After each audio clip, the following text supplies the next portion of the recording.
علم حاصل کرنا ہر مسلمان مرد عورت پہ فرض ہے۔ علم نور ہے، علم ہدایت ہے، علم روشنی ہے، علم کامیابی ہے۔ آئیے دیکھتے ہیں علم کے اعداد کیا ہیں۔ تو آپ عدد مفرد لے لیں، یعنی کہ عین کے عدد 7، لام کے 3، میم کے 4، 7 اور 3 10، 10 اور 4 14، یعنی علم کا عدد بھی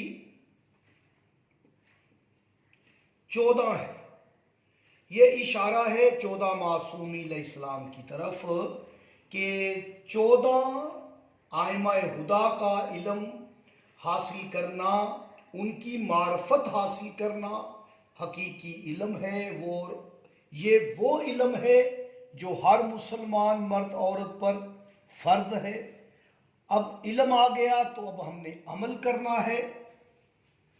آتے ہیں عمل کی طرف، تو یاد رکھیں وہی حروف جو علم کے ہیں وہی عمل کے ہیں، لیکن لام جو ہے وہ علم میں اندر چھپا ہوا ہے، لیکن جب عمل کرنا ہے تو اس لام کو آپ نے باہر لے آنا ہے۔ اس کی بھی میں وضاحت کروں گا کہ لام جب باہر آتا ہے تو اس کے کیا راز، کیا اشارے ہیں۔ ابھی آپ اس کے عدد مفرد لے لیں، عین کے 7، میم کے 4، لام کا عدد مفرد 3۔ آپ انہیں جمع کر لیں، 7 اور 3 11، 11 اور 3 14، یعنی علم بھی 14، عمل بھی 14۔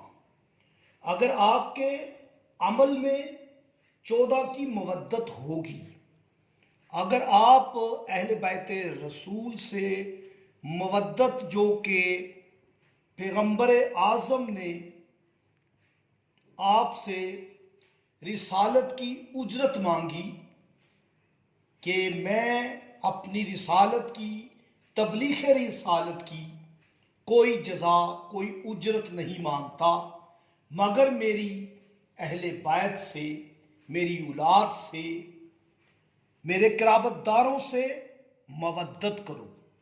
تو اگر ہم محمد و آل محمد کی مودت کے ساتھ عمل کریں گے تو یقیناً وہ عمل خیر بھی ہے، عمل قبول بھی ہے۔ آئیے ہم اب قبول کی طرف آتے ہیں کہ ہمارا عمل کیسے قبول ہوگا۔ قبول سے پوچھتے ہیں کہ اس کا عدد کیا ہے علم الاعداد میں، تو کاف، بے، واو اور لام۔ کاف